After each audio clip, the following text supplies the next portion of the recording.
Just like to say welcome back all. This is going to be a very short video, and it's a bit of a rant about putting a BMPCC4K, the Pocket 4K, onto a gimbal. There are a lot of videos about saying that, oh, it's really difficult to do, and I've got a bit of pushback also on this, saying you can't do it. Well, this is a Feiyu-Tech A2000 gimbal, a pretty ancient one now by general standards of what's been going on. And as you can see, I've got my Blackmagic Pocket 4K on it with a Olympus 12-60mm zoom lens on it, and the unit works quite well.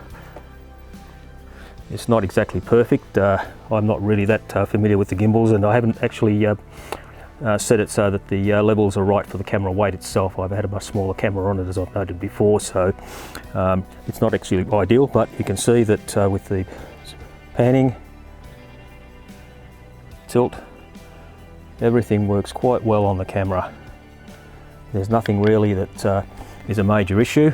Let's get a bit of wobble on there, but again, that's just using the controls I have to do to set it up. But if I can sort of stabilize and put the camera onto a little unit like the A2000, all the modern units shouldn't have any trouble whatsoever using it on a gimbal. And I've not actually added anything special on here, no counterweights or anything like that. It's just got an Arca Swiss camera plate on there that allows the camera to be positioned in there. And as you'll note, I've got the motor on the left here, on my left, rather than on the other side, which is what everybody else seems to be doing when it comes to gimbals.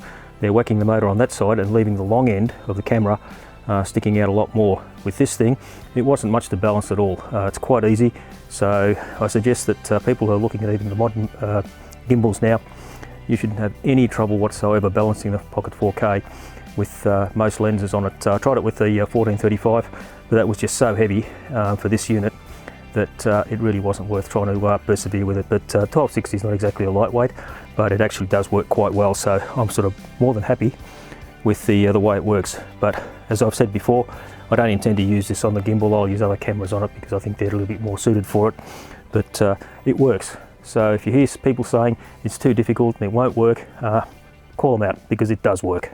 Okay, and that's all I've got to say for this video.